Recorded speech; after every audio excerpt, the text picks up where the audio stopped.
네, 여러분 안녕하세요. 자, 오늘 사회 오리엔테이션 강의를 맡게 된 정은주라고 합니다. 자, 이론 강의나 문제풀이 강의에서 저를 접해보신 분들도 계시겠고, 오늘 이제 처음 OT를 통해서 보시는 분들도 계실 겁니다. 자, 운전직 시험 준비 어때요? 힘차죠. 너무, 제가 쉽다고 하면 여러분들한테 좀 결례가 되는 부분들이 없지 않아 있죠. 그렇지만, 다른 어떤 그 공무원 시험을 준비하는 학생들의 입장에서 또 그런 걸 한번 준비해 보시고 이 시험에 도전을 하시는 분들의 입장에서 봤었을 때는 일단은 과목 수가 상당히 적고요. 그죠? 그 다음에 또 앞으로 종종 기회가 있을 걸로 판단이 들어서 사회과를 공부해 놓는 것이, 그죠? 누이 좋고 외부 좋고, 그죠? 꽁도 먹고 알도 먹고 좋은 방법이라는 걸 이미 알고 계신 분들이 이 자리에 있으실 것 같아요. 그죠? 사회 공부에는 뭐가 좋아요? 그죠? 국업 일반 행정직도 공부를 했다가, 그죠? 중간중간 나오는 운전직 공부도 했다가. 근데 다만 이제 저희가 치는 이 운전직 시험이라고 하는 것이 다른 그 시험, 다른 구급 공무원과는 다르게 운전직이니까 당연히 자격 요건이 하나 있습니다. 그죠? 일종 대형 면허를 가지고 계셔야 된다라는 거, 그건 당연히 알고 계실 거고요. 그 다음에 조금 안타까운 소식이긴 합니다만은, 이제 올해 2016년 서울시 같은 경우에는 그 대형 경력을 1년 정도 요구를 하고 있습니다. 그래서 실제로 경력이 있는 사람이 얼마나 있을지 솔직히 저도 잘 모르겠는데, 이 경력을 가지신 분들은 정말 유리할 겁니다. 실제로. 그래서 여러분들한테 그 경력을 어떻게 해서 좀 확보를 할 것인지 이런 것도 한번 고민을 해보시는 게 아마 앞으로는 그런 쪽으로 좀 더 그죠? 옥석을 가려낼 거라는 좀 판단이 듭니다. 물론 좀 너무 지나친 처사가 아닌가라는 생각이 들기는 하지만요. 그래도 대비해 놓으시면 여러분들한테 도움이 되니까요.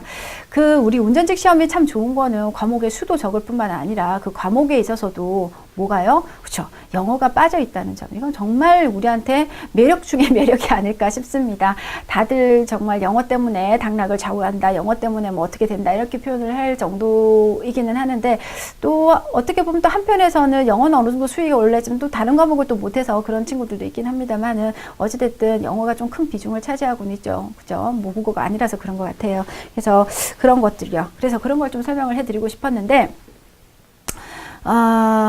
대형 면허를 가지신 분이 실질적으로 시험 현장에서 많지 않아요. 그리고 또 중요한 거는 공부를 하시면서 대형 면허 학원을 다니면서 막 이렇게 따고 어쩌고저쩌고 말씀을 하시는데, 그러다 보니까는 시험 실제로 공부하는데 투자할 수 있는 시간이 많지 않으신 분들이 많이 있어요.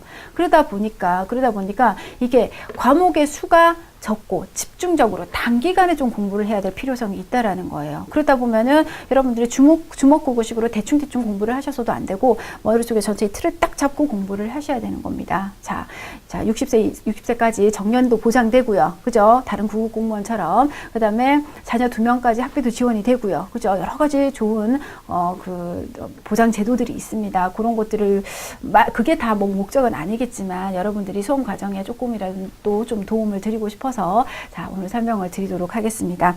응시 일정은 지역마다 조금씩 차이가 있어요. 우리 운전직 시험은 아까 말했던 것처럼 수시로 채용 공고가 나오고 있거든요. 그래서 물론 없는 경우도 있지만 거의 1년에 한두 번은 매번 이렇게 응시가 되고 시험이 공고가 되고요. 그에 따라서 학생들이 단기간에 집중해서 공부를 해서 시험을 치기도 합니다. 다행히 사회과 같은 경우에는 일반직 응시하시는 분들이 사회과를 거의 필수화되었죠.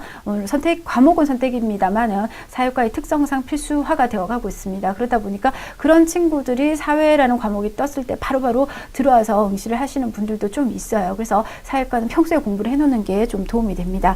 더 좋은 것은 사회과가 그다지 공부할 양이 많지 않다라는 거예요. 그래서 좀 더 흐뭇한 과목이 되는 거죠.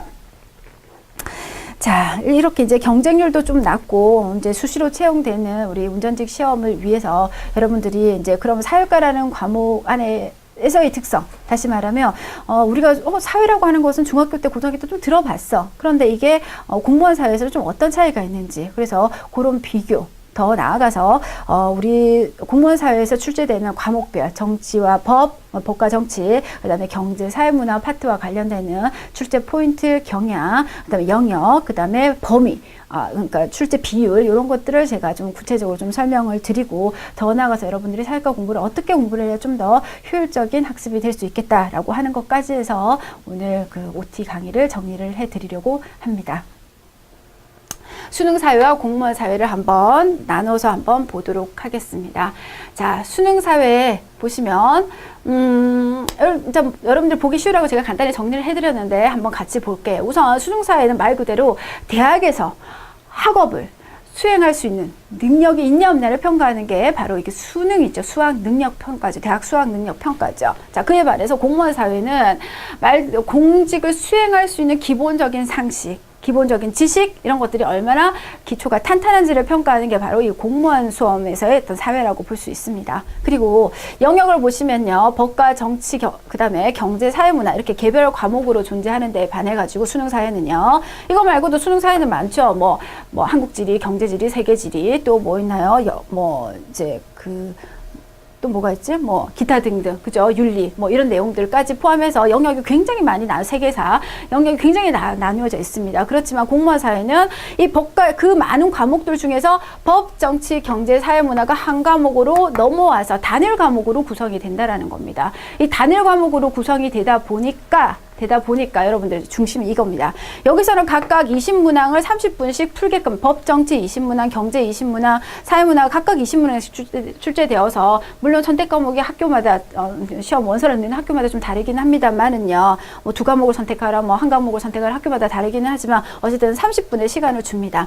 그러다 보니까 얘들은 문항 자체의 내용이 굉장히 심도 있고 깊은 문제를 묻습니다. 어떤 문제냐? 3점이 배점 되는 고난, 2점짜리도 있고 3점짜리 문제도 있죠. 3점이 배점이 되는 고난도의 문제. 예를 들면 표 분석, 그래프 해석, 그죠? 이런 것들. 그냥 단순한 표가 아니라, 단순한 그래프가 아니라 꼬고 돌려서 생각하고 한 번 더 대입하고 이런 식의 문제 해결력을 평가하는 것이 일반적입니다. 그런데 우리 과목 같은 우리에 해당되는 사회과 같은 경우에는요. 일단은 그 영역이 하나로 합쳐져 있어요. 그런데 문항이 몇 문항? 20문항. 몇 분? 20분. 약 1분당 한 문제입니다. 근데 1분에 한 문제 풀면은 그 사람 떨어진다라고 얘기했었어요. 그냥 수험 시간에서 사회과를 10분 만에 풀어내야 되는 겁니다. 다시 말하면 30초에 한 문제씩 푸셔야 된다는 소리인데 왜 그러냐면은 그러다 보니까 사회라는 문제 자체를 어렵게 출제할 수가 없어요. 그냥 기본적으로 풀 수 있는 다룰 수 있는 문제의 양도 한계가 있고요. 그죠? 시간도 한계가 있어요. 이 말은 뭐냐면 엑기스만 출제를 하겠다는 겁니다. 엑기스만. 그러니까 저변에 있는 여기서 잔잔한 지식들을 끌고 와가지고 어떻게 풀 수 있는 그런 내용들이 아니라 엑기스, 이론적인 핵심 그런 것들만 문제를 출제하겠다라는 의도가 함께 들어가 있는 것들이죠. 그래서 만약에 자료가 나온다 하더라도 좀 단순 자료 위주로 문제가 출제가 되고 아주 깊이 있는 문제 해결력, 응용력 같은 것들은 묻는데 좀 시간적인 또 문제에 한계가 있을 수 있다라는 점이죠. 그래서 핵심적 내용 위주의 어떤 문제가 다루어진다라는 겁니다. 그래서 어떻게 보면은 수능사에서 공부를 좀 하셨던 분들은 그죠? 좀 뭐라 그래야 될까? 훨씬 더 접근하기가 좀 쉬운 과목이 또 사회가 아닌가라는 생각이 듭니다. 그래서 나는 아예 사회 뭔 말인지도 모르겠고 포기했어. 이런 사람이 아니라면 한번 해볼까? 그래. 이게 정말 정답입니다. 사회과만큼 시간적으로 효율성이 높은 과목이 별로 없다라는 거죠. 수학이나 과학처럼 여러 가지를 생각하고 복잡해야 되는 그런 문제 유형들이 많지가 않고 오랜 시간을 투자하지 않아도 그죠? 암기를 해도 충분히 풀 수 있는 내용들이 많이 나오기 때문에 이 사회과가 여러분들 수험 과정에서 점수를 올리는데 굉장히 높은 도움을 주게 될 겁니다. 자, 그래서 사회과는 이렇게 해서 좀 선택을 하셔야 되는 부분들이 필요하고요. 자, 이제 두 번째로 보시면 이제 여러분들이 가장 궁금해하시는 것 중에 하나가 이제 공무원 사회 출제 내용 및 출제 포인트 뭐 이런 것들이 될 건데 오늘 선생님과 이제 같이 한번 보도록 하겠습니다. 이제 과목별 출제 범위는 제가 이렇게 쭉 적어놔서 여러분들 잘 글자가 작아서 잘 안 보이시죠? 그래서 교재를 가지고 혹시 계시는 분들이 계시거나 아니면 꼭 제 교재가 아니어도 상관없습니다. 그러면 사회과와 관련되는 목차를 보시면은 좀 이해하시기가 쉬울 것 같아요. 우선 우리가 사회라는 과목 안에 들어와는 있지만 영역별로 보시면 정치, 경제, 법과 정치 그다음 경제, 사회, 문화 이렇게 세 파트로 우선 구분을 해 놓은 겁니다. 그래서 첫 번째 파트인 법과 정치인데 이 법과 정치 같은 경우에는요. 주로 이제 전체 문제 20문제 중에서 한 출제가 한 40% 정도 이렇게 출제가 된다라고 좀 생각을 하시면 될 것 같아요. 그다음에 나머지 경제와 사회문화가 각각 한 30% 정도가 출제가 됩니다. 물론 뭐 비중은 그때 시험 때마다 약간씩 조정은 있습니다. 뭐 경제가 35%, 사회문화가 25% 이렇게 나오기도 했었고요. 그다음에 법과 정치의 비중이 약간 줄어든 경우도 있었고요. 그래서 조금씩 차이가 있지만 그러니까 우리가 생각할 때는 어느 거 하나도 등한시해야 될 과목은 실질적으로 없다는 겁니다. 다행히도 우리는 쉽게 접근할 수 있는 사회문화 같이 기초 베이스가 탄탄한 과목들도 존재하고 그죠?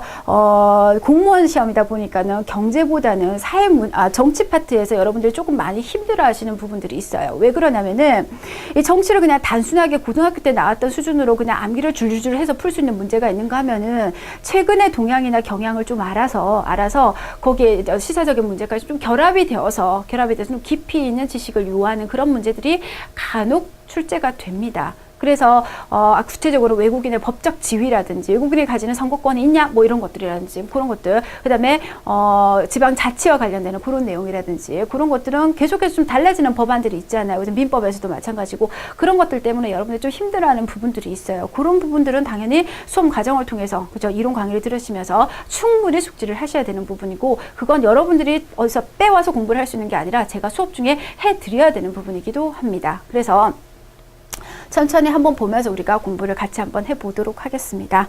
우선은 쭉 보시면은 첫 번째 영역에서 첫 번째 보소 1단원부터 여기는 6단원까지 구성이 되는데 보통 6단원이 구성이 되죠. 첫 번째 보시면 민주정치와 법 해서 하위의 주요 내용으로 국가와 정치, 민주정치의 원리와 유형, 그 다음 민주정치의 발전, 정치 권력과 법치주의, 이렇게 해서 4가지 파트로 나뉘어져 있습니다. 말은 이렇지만 실제로 나올 만한 용어들은 정해져 있죠. 일단 국가와 정치에서는 국가의 성립 요소 나올 겁니다. 그죠? 그래서 국가의 성립 요소, 그 다음에 두 번째로 국가를 설명하는 이론적인 설명, 가장 대표적인 게 뭐가 있어요? 그렇죠? 사회계약설 같은 것들이 있죠.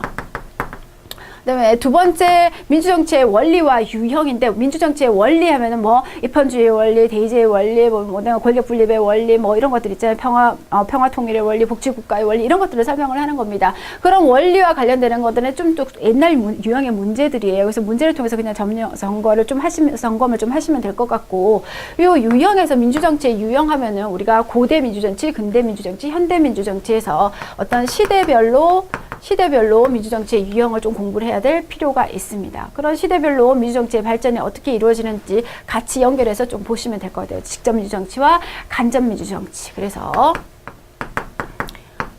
그와 관련되는 이론들, 로크의 뭐 이권분립론, 몽테스큐의 상권분립론, 이런 것들을 설명하는 시기가 바로 이 시기입니다.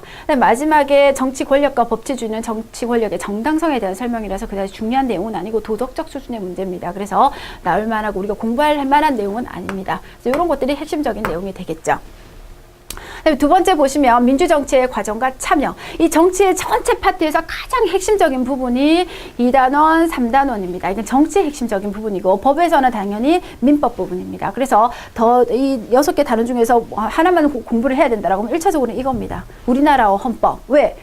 왜 그럴 것 같아요? 공무원 시험이라서 그런 거예요. 우리나라 헌법상에 나타내는 어떤 기초 질서를 여러분들이 명확하게 파악하고 있는지, 예를 들면 내가 공무원이 될 건데 오늘 대통령의 지위를 모르고 있어. 그러면 안 되겠죠. 우리나라 정부 형태를 모르고 있어. 말이 안 되죠. 그래서 그런 것들을 묻기가 굉장히 용이한 것들이 바로 이 부분에 있습니다. 그래서 우리나라의 헌법 부분 집중적으로 공부를 해 놓으시는데, 그렇지만 그것보다는 아니지만 그것보다 차순위죠. 고등학교에서는 얘가 우선순위예요. 고등학교에서는 얘가 우선순위지만 우리 공무원 사회에서는 바로 얘가 우선순위가 되는 겁니다. 그래서 이 부분을 안 해서 안 된다 이런 것이 아니라 이 부분이 중요도는 얘에 비해서 좀 떨어지긴 하지만 이것도 정치에서 굉장히 중요한 부분이기는 하죠. 그래서 우선은 기본적으로 이게 나와 있는 것처럼 정부 형태와 민주정치의 과정에서 정부 형태 나왔으니까 우리는 대통령제냐 의원 내각제냐 특징이 어떠하냐, 그죠? 그 다음에 민주정치의 과정에서 쭉 나오면서 선거라는 것이 나오죠. 그래서 선거의 4대 원칙, 그죠? 그 다음에 선거를 치르기 위한 선거 공영제, 선거구 법정주의, 그 다음에 선거구 제도, 대표자 선출 방식, 이런 것들이 이 시기에 여기에서 다루어지는 것들입니다. 그 다음에 여기서 정당, 이익 집단, 시민단체 나와 있죠. 그죠? 모두 다 중요한 내용이긴 하지만 핵심적인 애가 바로 이 정당이죠. 그죠? 정당이 하는 역할들, 그래서 대표자를 배출하는 정당의 역할들, 이런 것들에 대한 시험 문제가 당연히 출제가 될 거고요. 그 다음에 여론 중요하지 않습니다. 그냥 여론이 무슨 의미다. 그다음에 여론을 형성하는 애들이 이런 애들이 있더라라고 하는 거. 정치 참여와 정치 문화에서는 알몬드와 버바의 정치 문화 유형에서 향유형, 시민형, 그다음에 참여형의 정치 문화의 형태, 이론적인 거죠. 정치 문화의 형태. 그런 것들만 좀 구분을 해 놓으시면 되는 겁니다. 그래서 그다지 크게 어려울 것들은 없어요. 다만 선거에서는 주로 뭐가 나올 수 있어? 표 분석 문제 나올 수 있다라는 점. 복잡하지 않습니다. 뭐 표를 풀어보면은 아 쉽구나 라고 생각을 하면서 한두 문제 풀으면 아 이런 유형이구나 라고 충분히 파악하실 수 있는 겁니다. 주로 이제 소선거구제, 대선거구제와 관련되는 내용들, 그런 내용들과 관련된 표 분석 문제들입니다. 그 다음에 세 번째, 우리나라의 헌법에 들어가시면 헌법의 이념과 원리에서 쭉쭉쭉쭉 나오는 것들이 쭉 있습니다. 그죠? 이념과 원리는 그다지 중요한 것은 아니고요. 자, 기본적으로 국민의 권리 의미죠. 여기서는 기본권과 관련되는 설명입니다. 그래서 천부인권이냐, 자연권이냐, 자연권이냐, 천부인권은 같은 말이죠. 천부인권이냐, 아니면 실정권이냐. 그래서 기본권을 보는 관점, 그죠? 그 다음에, 기본권에 대한 변천사, 뭐 이런 것들에 대한 설명입니다. 그래서 과거에 자유권에서부터 사회권까지 어떤 과정을 통해서 발전이 되어 왔는지 그런 것들에 대한 설명드리고요. 그 다음에 통치기구가 또 핵심이죠. 이 부분에서 핵심 중에 핵심이 바로 이 통치기구입니다. 근데 어디에 있는 통치기구? 헌법에 명시되어 있는 통치기구를 얘기를 하는 겁니다. 그래서 당연히 입법부, 사법부, 행정부, 대통령, 국무총리 뭐 이런 사람들 헌법재판소까지 해서 통치기구에 대한 내용입니다. 그래서 입, 사, 행. 그죠? 그다음 그 외에 헌법상에 명시되어 있는 통치기구를 조목조목 정확하게 분석해야 되고 마지막 수업 이론적인 과정까지 다 분석해놓고 마지막에 하나 해야 된다라고 한다면 여러분들이 헌법 조문을 해석하고 분석하실 줄 알아야 됩니다. 그렇게 많지 않아요. 페이지를 한 2페이지, 3페이지 정도밖에 안 돼요. 그래서 그렇게 많지 않기 때문에 저랑 수업 시간에 충분히 하실 수 있는 내용이고 또 혼자 공부도 충실히 하실 수 있는 부분입니다. 왜냐하면 제가 수업 중에 이 통치기구에 대해서 명확하게 설명을 해드리고 그 내용을 헌법상에 가서 한번 확인만 하시면 되는 부분이라서 그런 거죠.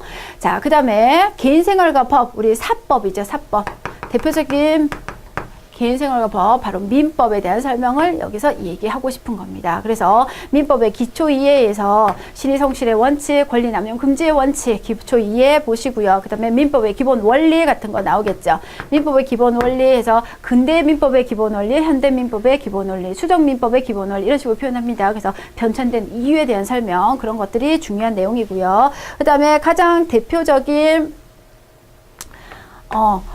개인 간의 거래관계, 계약에 대한 설명입니다. 계약 자체가 시험에 나오는 것은 아닙니다. 다만 불법 행위는 의미가 뭔지, 도대체 뭘 불법 행위라고 할 것인지, 그런데 의미 정리하는 거고요. 개인 간의 분쟁 해결에서 가장 중요한 내용이 우리가 민법에서 다뤄주는 것이 가장 중요한 것이 친족법, 상속법이죠. 그래서 상속과 관련되는 시험 굉장히 많이 나옵니다. 그래서 가족관계법 해서 뭐 이혼 문제라든지 결혼 문제, 혼인, 그런 관계에 대한 내용들, 그 다음에 미성년자이지만 18세 이상이 되면 부모의 동의하에 혼인의 성립이 가능하죠. 그래서 미성년자가 혼인을 했을 때, 그죠? 민법상 성년으로서 인정을 한다라는 성년 의제에 대한 내용, 그런 내용들이 바로 이 부분에 들어가는 내용들이고요. 부동산 관련법, 한마디로 이런 부동산 임대차 계약에 관한 법률입니다. 부동산 임대차 계약에 관한 법률, 그래서 권리 우선순위가 누구한테 있는지, 뭐 이런 것들 순서를 따져서 보는 거, 부동산 갑구일구, 표제부 갑구일구입니다. 그런 것들을 보는 안목을 알고 있는지, 임대차 계약의 어떤 존속 기간이나 그에 대한 어떤 그 자신의 권리를 확보하기 위한 방법이나 이런 절차들이 어떤 것들이 있는지는 좀 구체적으로 물어보는 내용들이 바로 이런 내용들입니다. 자, 내용들이 탁탁탁 떨어지죠. 나올 것들이 딱딱딱딱 정해져 있습니다. 그 다음에 사회생활과 법에서는요, 범죄의 성립과 형사 절차, 당연히 아셔야 되는 부분입니다. 그래서 우리가 일단 민법과 형법을 좀 구분해야 된다라는 것이, 그래서 범죄의 성립 요건에서 구성 요건, 해당성, 위법성, 책임성, 그래서 성립 요건 파악하셔야 되고요. 그죠? 그 다음에 구체적인 형사 절차입니다. 아직도 검사가 누군지 잘 모르고, 그죠? 뭐 지금은 몰라도 됩니다. 지금 OT니까, 그죠? 수업 중에 들어와서 모르면 혼나겠죠. 그죠? 그래서 열심히 형사 절차 아시면 되고요. 그 다음에 이제 여기서는 형법에 대한 설명이라면 두 번째 나오는 것이 행정법과 관련되어서 나오는 거죠. 그래서 행정상 손실보상, 손해배상 제도와 관련되는 손해전보제도, 그것보다 더 한 발짝 나서서 좀 더 적극적인 권리 구제 방법인 행정소송, 이런 것들과 관련되는 내용을 배울 겁니다. 청소년 권리와 학교 생활은 여러분들 시험에서 다루기는 조금 한계가 있습니다. 그러나 하나인 것은 미성년자의 지위,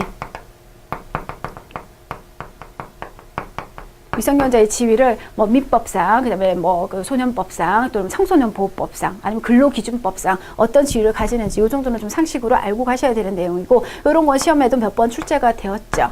그다음에 소비자의 권리와 법이 지금까지는 거의 다루어진 적이 없습니다. 그죠? 없지만 뭐 문제가 나온다 하더라도 그렇게 복잡하거나 어려울 내용은 전혀 없습니다. 근로자의 권리와 법, 여기 역시 그 직접적으로 근로자의 권리와 법이 다뤄지진 않고 근로상권, 노동상권에 대한 이해 정도만 있으면 될 것 같고요. 한 발짝 더 나가서 환경계약에 대한 의미 정도만 좀 이해를 하시면 될 것 같습니다. 그 다음에 노동쟁의, 노동조정 이런 과정들, 고화의 이런 과정에 대한 이해만 좀, 용어 이해만 좀 하시면은 문제 풀게 그다지 어렵지 않고요. 그 다음에 마지막으로 6번째 파트인 국제정치와 법에서는요, 국제사회 이해, 국제관계와 국제법, 국제문제 얘기, 이런 국제사회 이해, 이상주의냐 현실주의냐, 국제사회를 어떻게 볼 거냐, 힘의 논리가 지배하느냐, 아니다, 국제사회도 조정 가능하냐, 그래서 도덕적으로 조정 가능하냐, 이런 것들을 보는 이상주의적 관점과 현실주의적 관점, 보는 관점에 대한 이해고요. 그 다음에 국제관계, 그래서 여기서 대표적으로 나오는 국제법인, 조약, 그 다음에 명시적인 조약, 그 다음에 겉으로 드러난 명시는 아니지만 법의 일반 원칙 같은 것들이 있더라라고 하는 건 이 정도 파악을 하시면 될 거고요. 우리나라 외교의 변천 과정, 우리나라가 그냥 우리나라 바뀌고 싶다 바뀌는 게 아니라 세계적인 흐름이나 조류를 분명히 타고 있죠. 그래서 어떤 외교의 기본적인 속성 또 아셔야 되지만 우리나라의 외교 관계 변천에 대한 기본적인 이해, 이런 것들이 있으면은 이 법과 정치 파트를 공부하는데 큰 어려움이 없을 겁니다. 자, 판서를 많이 해서 좀 지우기는 그렇지만 한번 보면서 천천히 이제 그 다음 파트인 경제로 한번 넘어가 보도록 하겠습니다. 자, 경제. 가장 학생들이 어려워하고 힘들어하는 부분이 또 이 경제가 아닐 수가 없죠. 그래서 계산 문제 나옵니까? 나옵니다. 어떻게 복잡해요? 미적분? 그런 거 없습니다. 더하기, 빼기, 곱하기, 나누기, 사칙, 연산만 하실 줄 알면 경제 문제를 푸는데 어려움이 전혀 없어요. 자, 우선 경제도 6개의 영역으로 나뉘어져 있죠. 일단은 우리가 여기까지를 우리가 흔히들 말하는 미시경제 파트라고 얘기를 하고, 여기서부터 여기까지를 거시경제 파트라고 얘기를 합니다.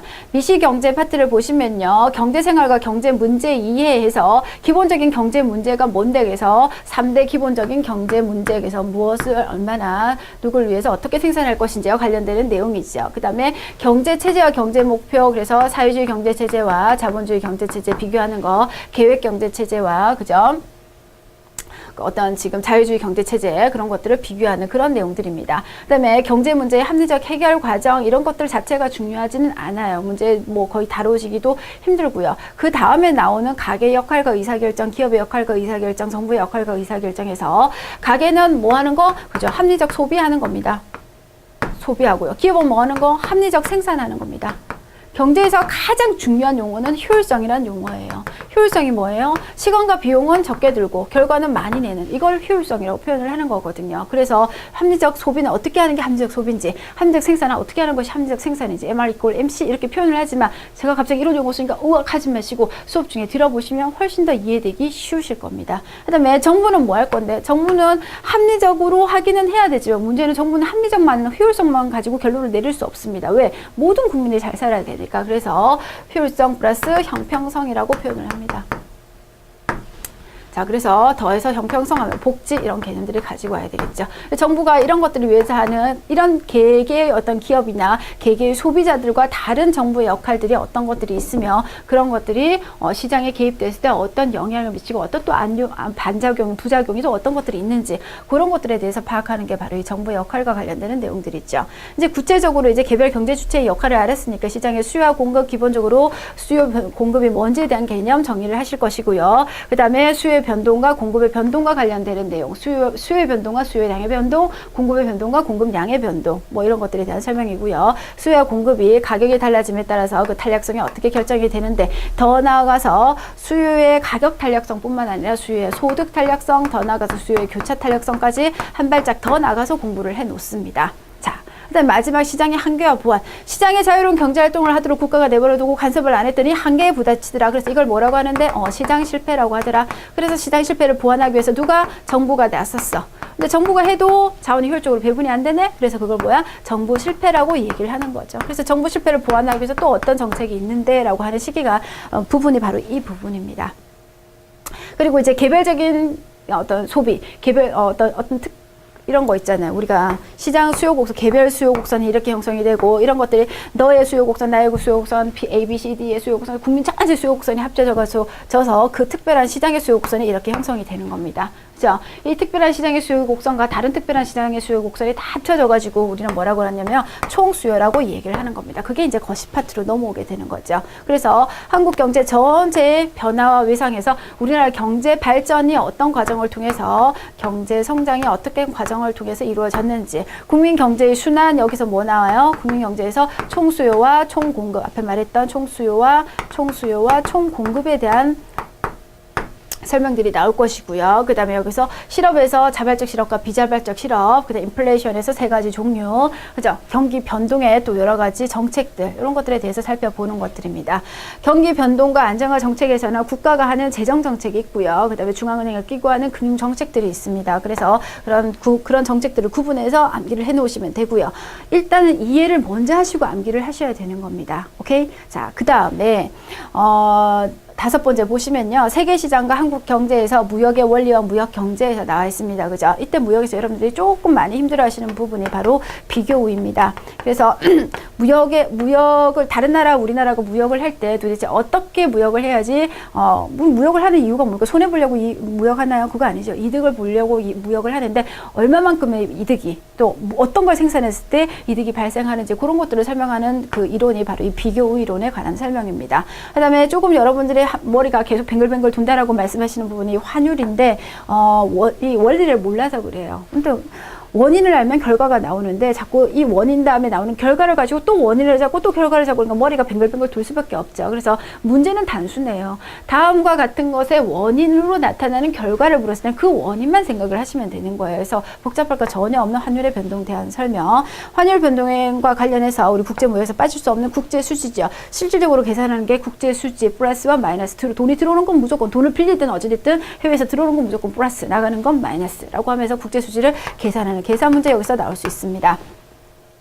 국제 경제 환경에 우리의 대응 이런 것들은 뭐 국제 사회가 그죠? 지역화, 블록화 되기도 하고요. 그다음에 신보호주의 경향, 그다음에 더 나아가서 세계 자유무역, 그죠? WTO에 관련되는 그런 내용들에 대한 설명드립니다. 그래서 그런 내용도 어렵지는 않고요. 근데 마지막 6단원은 순수하게 정말 고등학생들한테 다뤄줄 법한 그런 내용들이 우리와랑은 직접적인 상관이 없는데 하나 알아두자면 이자율입니다.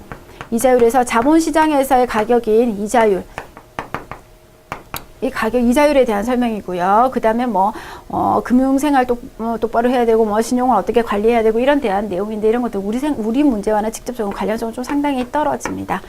자, 그래서 요 정도에서만 공부를 해 놓으시면 경제도 역시 실제로 계산하는 문제는 국민 경제에서 경제 성장률 계산하는 거, 그 다음에 실질 GDP 계산하는 거, 이런 것들은 문제이라서 그다지 그렇게 어렵거나 복잡할 내용은 없습니다. 그래서 요 정도 경제 문제를 다루는 것이고요. 선생님이 보세요. 거의 여러분들이 한 달씩 공부를 하는 것들을 제가 짧은 말로, 그죠? 거의 한 10분 만에 끝내버리잖아요. 그죠? 실제로 나중에 여러분들 공부를 다 해놓고 나면은 쪽집게가 있는 게 아니라 실제로 여러분 스스로가 쪽집게가 됩니다. 왜? 나올 것들이 뻔히 보이니까. 그죠? 사회가 이렇게 쉬운 과목이죠. 자, 그 다음에 이제 사회문화라는 과목을 한번 넘어가서 보도록 하겠습니다. 이 사회문화는 보시면 여기도 6개의 단원으로 구성이 됩니다. 그죠? 자, 사회문화 현상의 탐구, 개인과 사회구조 이렇게 나와 있는데 이 시험에서 사회문화에서 핵심은 바로 이 1단원입니다. 다른 거 안 중요해요? 이게 아니라 일단은 가장 학생들이 어려워하는 단원이기도 해요. 문제를 초점을 정확하게 읽지 않으시면 문제를 잘 못 봅니다. 그래서 일단은 가장 좀 학생들이 난해하다라고 생각을 하시는 부분이고, 그 다음에 나머지는 많이 들었던 부분들, 사회화, 그죠? 귀속주의, 성취주의 많이 역할 갈등 많이 들었던 부분들입니다. 그죠? 그런 내용들과 관련되는 것이고, 조금 어렵다면, 이론적으로 조금 어렵더라면 어렵다고 그냥 문제가 중요하지는 않지만, 문제가 어렵지는 않지만 학생들이 이해하기 어렵다라고 하는 부분들이 한 6단원 정도가 해당이 되겠네요.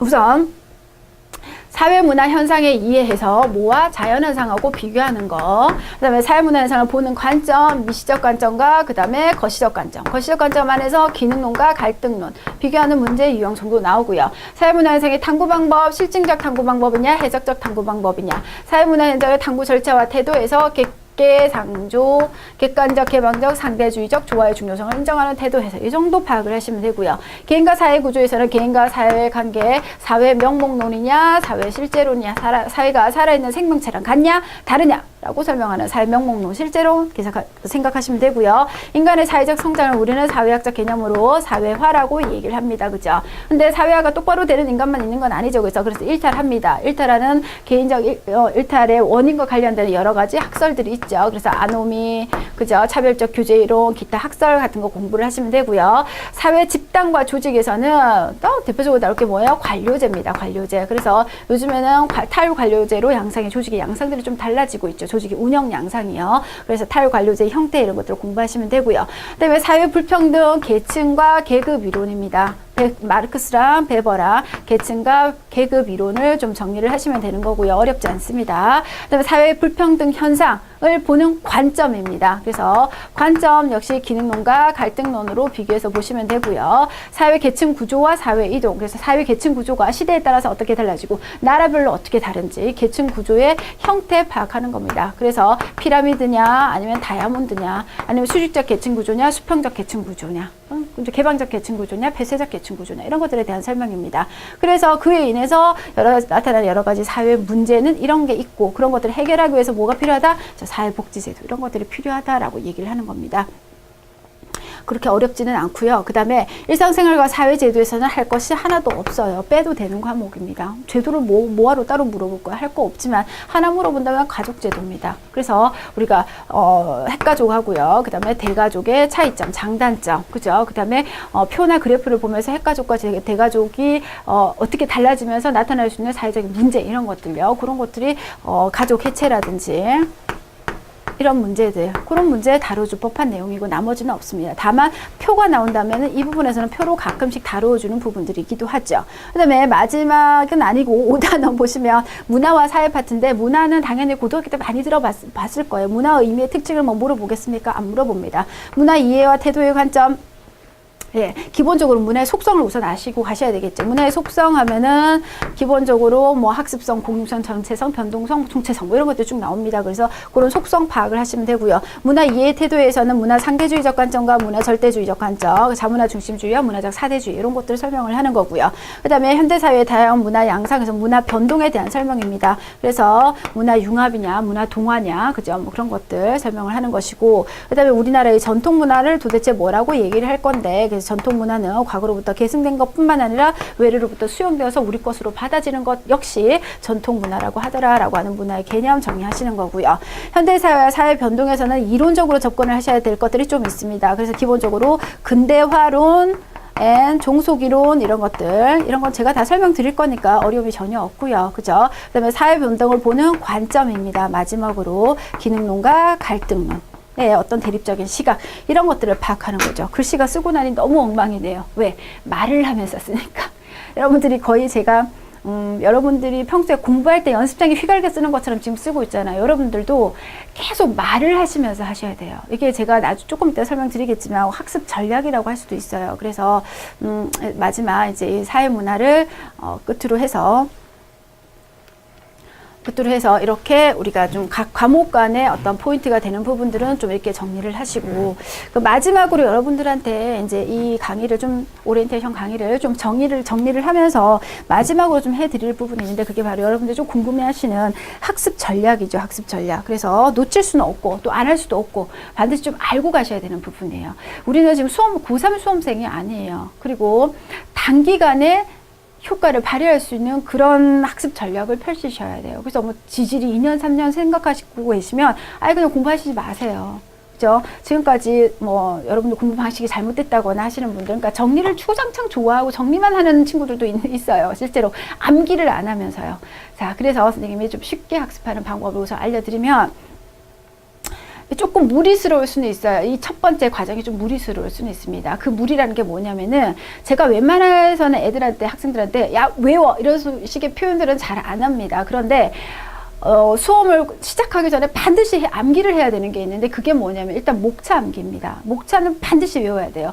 왜 그러냐면은 목차 자체가 시험에 나오나요? 안 나와요. 그죠? 그런데 목차를 암기를 해놓고 들어가서 문제를 봤을 때 머릿속에 구조화가 되는 겁니다. 예를 들어서 엄마가 가가지고 야, 너 저기 가서 건전지 좀 찾아와 이렇게 얘기를 하는데 건전지 찾다가 온 집을 다 뒤집죠. 엉망진창이 되는 겁니다. 그렇게 돼요. 여러분 머릿속에. 그래서 건전지는 어느 사람 몇 번째 딱 정확하게 들어가 있어야 된다는 거예요. 그걸 머릿속에 구조화 시켜 놓는 과정이라고 얘기를 하는 겁니다. 그래서 여러분들 머릿속에 구조화를 시키기 가장 좋은 방법이 목차를 머릿속에 딱 들어앉혀 놓는 겁니다. 그래서 내가 지금 공부를 하고 있다. 이거 이 단원 몇 번째 어느 부분 이게 딱 머릿속에 들어옵니다. 그래서 문제를 딱 보잖아요. 관료제 나왔어. 그러면 이 단원의 어느 부분 사회 집단과 조직과 관련되는 내용이구나. 머릿속에 잡았을 때는 이미 내가 공부가 되어 있는 분이 되는 겁니다. 여러분. 그래서 일단은 내가 아무것도 모르겠다. 죽이 되든 밥이든 모르겠다. 일단 한번 해보자라고 여러분들이 마음을 먹으셨다면 일단 목차를 암기하시는 게 기본이고요. 목차 자체가 나오지는 않지만 여러분들 머리를 스스로 한번 테스트를 해보세요. 얼마나 암기력이 좋은지. 은근히 외워지지 않습니다. 근데 하다 보면 이제 목차를 외우고 싶지 않아도 정립이 되죠. 그게 일단 1차적으로 머리를 구조화해라. 자, 머리를 구조화시켜라. 두뇌를 구조화시켜라. 틀을 갖추어라. 이 말이죠. 틀을 갖추어라. 자, 그 다음에 이제 두 번째로는 이제 본격적으로 이제 조금 공부를 하셔야 되는 분들 중에서, 네, 이론적으로는 좀 많이 봤던 것 같은데, 이게 흩어져 있고 좀 잘 안 됐어. 일단 그분은 이게 안 돼 있는 거고. 그죠? 그게 되신 분들은 그 다음으로 넘어가는 거죠. 뭐예요? 기출문제 분석하는 겁니다. 자, 기출문제 분석, 혼자서 분석한다고 되나요? 물론 기출문제 보면서 해석 막 나와 있습니다. 그러니까 이 해석을 하시면서, 해석을 보시면서 여러분들이 이해가 되는 게 있고 분명히 안 되는 부분들이 있습니다. 앞에서 이렇게 설명했는데 여기서 왜 이래? 이런 부분들이 분명히 있어요. 그죠? 이 지문 하나에, 토시 하나에 따라서 말이 완전히 달라지는 경우들이 있기 때문에 그런 거예요. 그래서 기출문제를 일단 면밀히 분석하시고 더해서 뭐예요? 문제풀이 강의를 통해 가지고 문제풀이 물론 당연히 2호기 플러스 이론 강의는 여기서 들어가는 겁니다. 문제풀이 강의를 통해 가지고 여러분들이 문제를 통해서 내가 알고 있던 구조화된 이론들을 끄집어내서 다시 제자리 갖다 놓는 작업들을 계속 반복해서 연습을 해 보셔야 되는 겁니다. 되나요? 자, 그 다음에 세 번째로 학생들이 가장 많이 하는 질문 중에서 선생님 그러면은 정리 안 해도 돼요? 네, 안 해도 됩니다. 그럼 뭐 해요? 오답노트 해요? 안 해도 됩니다. 하지 마세요. 시간 뭐든지 정리는 하지 마세요. 근데 다만 제가 정리하라고 하는 건 딱 한 가지가 있어요. 원텍스트 작업입니다. 원텍스트가 뭐예요? 내가 기본적인 나의 텍스트가 있긴 해야 되는데 어떤 걸 해야 될지 몰라요. 많은 걸 보잖아요. 이론도 몇 권이나 볼 친구들도 있을 것이고 이론은 한 권이지만 문제는 이것저것 많이 보는 친구들도 있을 겁니다. 그죠? 자, 어떤 거든 상관이 없어요. 기본적으로 본 이론서 한 권, 어떤 거든 좋아요. 이론서 한 권에다가 자, 기출문제 분석하고요. 문제풀이 분석하고 그죠? 하면서 의문점들, 그죠? 몰랐던 것들 가서 이론에다가 계속 삽입해서 끼워 넣습니다. 그 작업을 하시는 겁니다. 그게 바로 원텍스트 작업이고 그렇게 해서 시험 현장에서 그거 들고 가는 겁니다. 여러분 문제집 들고 시험 현장 갈 건가요? 문제집 그 문제 어디 있더라 하고 시험 현장에서 그거 찾을 건가요? 그거 아니잖아요. 그죠? 그래서 문제 풀고 나서 내가 이 부분을 내가 좀 미흡했네, 잘 몰랐네, 이론서에 없었네, 그런 것들. 그죠? 또 선생님 설명할 때 그런 부분을 부족했다 싶은 부분들, 이론서에 없었던 부분 선생님이 설명하네, 후다닥 받아 적으면서 원텍스트 작업 하시는 겁니다. 이게 굉장히 중요한 겁니다. 그리고 나서 팔아먹으시면 돼요. 대물림 하시고 합격하셔서 팔아먹으시면 되고요. 자, 여러분이 생각하시는 것처럼 우리 문제가 막 매년 막 급격하게 바뀌고 그러지 않아요. 왜? 안전행정부에서 출제하는 출제위원들이 크게 변함이 없고요. 그죠? 그 내용 밖에서 벗어날 영역도 아까 설명해드린 것처럼 이미 한정되어 있는 자료가 주어져 있습니다. 그러다 보니까 내용상 큰 변화가 없는데 그걸 가지고 계속 뭔가 더 있겠지 파고 들어갔을 때 여러분 시간 낭비하는 경우가 굉장히 많아요. 그래서 가장 먼저는 이론을 통해서 점검을 하시고 머리 구조화시킨 다음에 문제 통해서 점검하시고 그거 하는 과정에서 이건 같이 따라가셔야 되는 내용들입니다. 그죠? 원텍스트 작업을 하셔야 되는 거죠. 그리고 이거는 실질적으로 수업에 도움이 되는 건데 제발 부탁인데 특히 남학생들 가르치듯이 수업하세요. 말하면서. 입력은 됐어. 출력이 될 줄 알았는데 말을 하다 보니까 막혀. 출력이 안 되는 겁니다. 헷갈리는 겁니다. 말하면서 이거였나 저거였나 헷갈리기도 하고 말하면서 이건 어떻게 하지라고 하는 의문점이 생길 겁니다. 그죠? 의문점이 반드시 생깁니다. 공부를 하다가 여러분들이 문제를 풀다가 이건 왜 이렇지? 라는 의문점이 분명히 있을 겁니다. 이건 뭐지? 라고 생각을 할 부분들이 의문 노트 작성할 것. 이거 굉장히 중요합니다. 의문 노트 옆에다가 두고 그냥 조그만 종이도 괜찮고 혼자 틱틱 날아다니는 그런 건 안 됩니다. 노트여야 돼요. 얇은 거 뭐 수첩 상관없고요. 하여튼 혼자 날아다니지 않는 애. 그죠? 이 의문 노트에 옆에다가 항상 적어놓고 아니면 길 가다가도 내가 생각이 나면 적을 수 있는 그런 의문 노트를 반드시 두시고요. 그죠? 거기다가 기록을 합니다. 반드시 해결을 하셔야 됩니다. 왜? 이번 시간에 해결이 안 됐던 문제는 꼭 다음에 또 한번 나의 발 뒤꿈치를 잡습니다. 걔가요. 그죠? 그런 것들이 또 시험에 나오기도 하죠. 그래서 이 의문도도 정리하는 게 굉장히 중요하다는 점. 선생님이 여러분들한테 정리를 강조하지는 않지만 정리를 한데 모으는 게 중요하다는 원텍스트. 그죠? 그다음에 의문노트는 정리해서 반드시 해결을 하고 예쁘게 글자 적을 필요도 없어요. 나만 알아볼 수 있으면 돼요. 그죠? 선생님이 이렇게 개떡같이 적어도 저는 잘 알아봅니다. 그죠? 그래서 이렇게 의문 노트 정리하시는 거 요거 하나 꼭 좀 말씀드리고 싶습니다. 그래서 실제로 우리 사회과가 그렇게 많은 시간을 요하는 과목이 아닌데 여러분들의 많은 시간을 투자하라고 저 말하고 싶지 않습니다. 그래서 좋은 선생님 만나시고, 그죠? 좋은 이론 강의 들으시고, 그 다음에 문제를 잘 대입을 하셔서 꼼꼼하게 풀어보시면 여러분들 합격이 바로 눈앞에 보일 겁니다. 자, 지금까지 이제 제 OT 강의를 열심히 들어주셨는데, 또 다른 의문점이 있으시면 댓글에 좀 달아주시면 좋을 것 같고요. 자, 이상 여러분들과 좋은 만남을 기대하면서 OT 강의를 마치도록 하겠습니다. 수고하셨습니다.